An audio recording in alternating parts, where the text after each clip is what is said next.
জলপরি জলের নিচে থাকতে থাকতে বিরক্ত হয়ে যায়। তার ইচ্ছে হয় সে মানুষের কাছে যাবে, মানুষদের সঙ্গে বসবাস করবে। তোর জলের নিচে একঘেয়েমি জীবন আর ভালোই লাগে না। জলের উপরের জীবন না জানি কত সুন্দর, মানুষরা কত সুন্দরভাবে জীবন যাপন করে। হ্যাঁ, আমি এই রাজ্য ছেড়ে পৃথিবীতে যাব, কিন্তু যদি মাকে মানুষের দেশে যাওয়ার কথা বলি, মা তো যেতেই দিবে না। হ্যাঁ, আমি এখান থেকে পালিয়ে যাব। কি সুন্দর মানুষদের দেশ, কত গাছপালা। আমার তো চারপাশের সৌন্দর্য দেখে খুব ভালো লাগছে। বাহ, মাটিতে হাঁটতে তো বেশ ভালো লাগছে। আমি তো জলপরি, এই দেশে থাকা যাবে না আমার। আমি বরং মানুষের বেশ ধরি।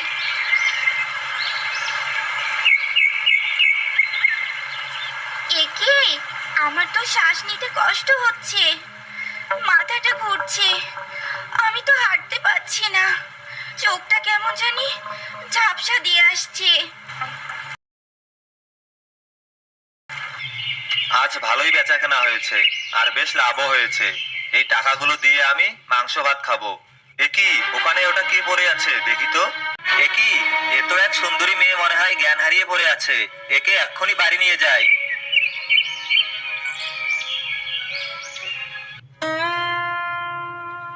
কে গো তুমি?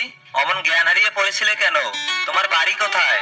তোমার সব প্রশ্নের উত্তর আমি দিব, তার আগে তার আগে তুমি আমাকে একটা চৌবাচ্চার ব্যবস্থা করে দাও। আমার যে আমার যে নিঃশ্বাস নিতে সমস্যা হচ্ছে। তুমি একটা জলপরি? এটা কি করে সম্ভব?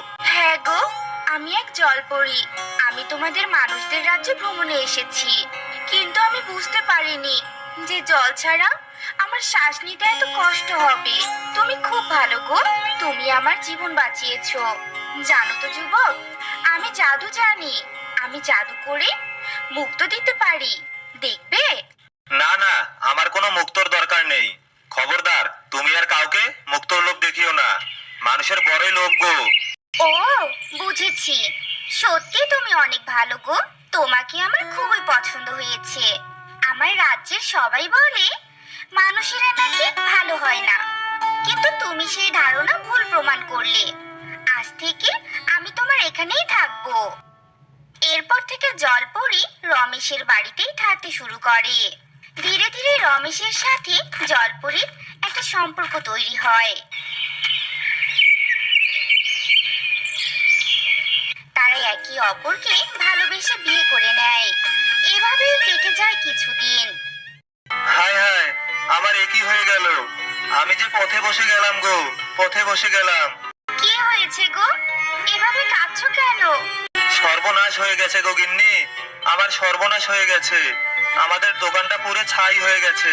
এবার আমাদের সংসার কেমন করে চলবে বলো? চিন্তা করো না গো, এতদিন তোমার প্রয়োজন হয়নি দেখি আমি মুক্ত দেইনি, কিন্তু আজ আমি তোমায় মুক্ত দিচ্ছি। এই নাও মুক্ত। এই মুক্ত বিক্রি করলে অনেক টাকা পাবে গো, আমাদের অভাব ঘুচবে। এরপর রমেশ মুক্ত নিয়ে বাজারের পথে রওনা হয়। কিছু দূর যেতেই রমেশ একটা বড় গাছের নিচে বসে পড়ে আর হাসতে শুরু করে। আমার অনেক মুক্ত চাই। মুক্তর জন্যই তো জলপরীর কাছে ভালো সেজে ওকে বিয়ে করেছি। সেটা তো জলপরী বুঝতেও পারেনি। কিছুদিন পর তো আমার ভাগ্য আরো খুলে যাবে, কারণ জলপরী তো গর্ভবতী। কিছুদিন পর ওর বাচ্চা হবে, সেই বাচ্চাও নিশ্চয়ই জলপরী হবে। তখন দুটো জলপরীর কাছ থেকে আমি অনেক মুক্ত নিতে পারবো। এসব ভেবেই তো আমার বড্ড আনন্দ হচ্ছে।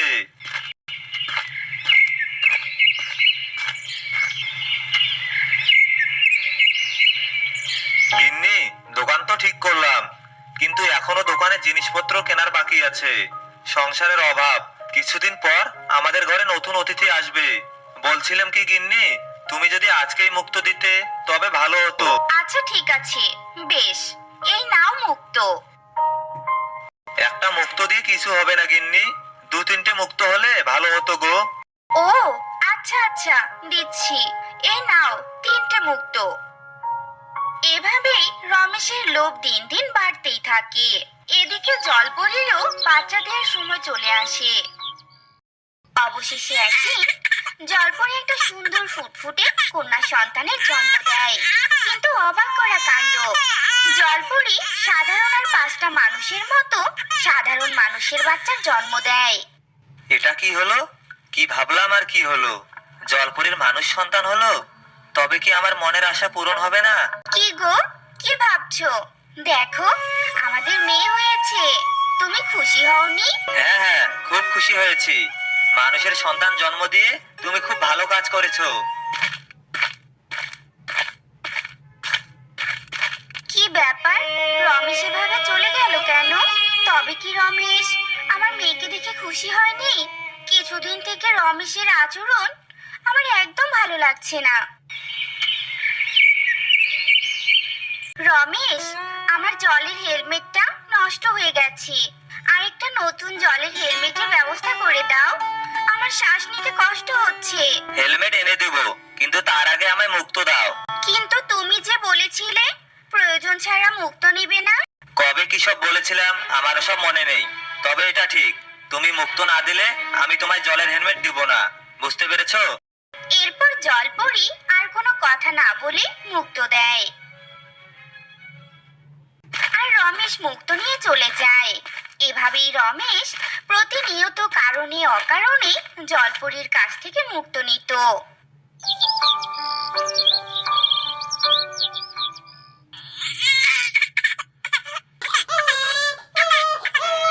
রমেশ, আমার মেয়েটার ক্ষুধা পেয়েছে, দয়া করে ওকে আমার কাছে দাও।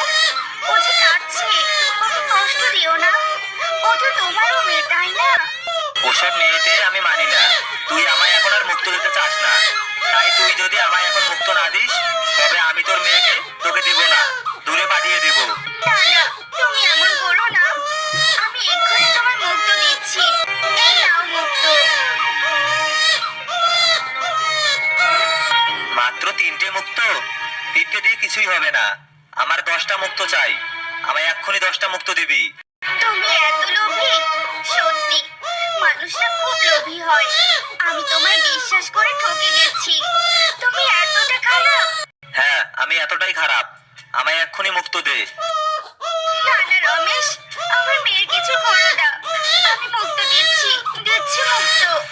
এই নাও তোমার 10টা মুক্ত। তোকে ঘরে তালা বন্ধ করে রেখে যাচ্ছি, একদম পালানোর চেষ্টা করবি না।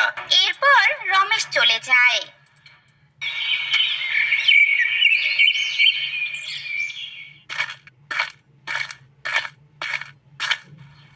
এ কি, এই ঘরের মধ্যে এভাবে কে কাচ্ছে? বাইরে থেকে তো তালা দেয়া, দেখি তো ঘরে কে আছে। এ কি, কে গো তুমি? এভাবে কাঁদছো কেন? আর তুমি এভাবে অদ্ভুত জলের হেলমেট পরে আছো কেন? নিশ্চয় নিঃশ্বাস নিতে তোমার কষ্ট হচ্ছে না? আমি আর জলপরি গো, আগে তো আমার এখান থেকে রক্ষা করো। দয়া করে তালাটা ভেঙে আমায় মুক্ত করো, তারপর তোমার সবটা বলবো। আচ্ছা আচ্ছা, তুমি কেঁদো না, আমি দেখছি। এরপর ফুলি তালা ভাঙার অনেক চেষ্টা করে, কিন্তু কিছুতেই তালা ভাঙতে পারে না। হঠাৎ করে ফুলি কারো পায়ের আওয়াজ শুনতে পায়, আর সাথে সাথে ফুলি লুকিয়ে পড়ে, আর রমেশ এসে দরজার তালা খোলে। কিরে, তুই এখনো কান্না করছিস? চুপ, একদম কান্না করবি না। এ কি, এই তুই কে রে? এই ঘরে না বলে ঢুকলি যে? এই যে কাকু, আমি সব জানি। তুমি এই জলপরীকে বন্দি করে রেখেছো। আমি তোমার নামে জমিদারকে নালিশ করেছি। জমিদার তার প্রহরী নিয়ে তোমায় ধরতে আসছে। তুমি খারাপ মানুষ, তুমি পচা। কি, জমিদার আমায় ধরতে আসছে? এক্ষুনি পালাই বাবা, নয়তো কারাগারে বন্দি হতে হবে। এরপর রমেশ পালিয়ে যায়, আর জলপরি সব ঘটনা ফুলিকে বলে। আমাকে তুমি উত্তরের সমুদ্রের কাছে নিয়ে যাও, ওই সমুদ্রের নিচেই আমার রাজ্য। আচ্ছা ঠিক আছে।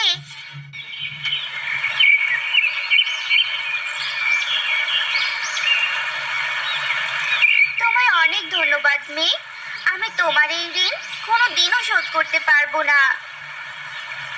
এরপর জলপরি তার রূপ নিয়ে তার মেয়েকে নিয়ে আবারও জলরাজ্যে ফিরে যায়। এরকম কার্টুন দেখতে আমাদের চ্যানেলটি সাবস্ক্রাইব করে বেল আইকন প্রেস করুন।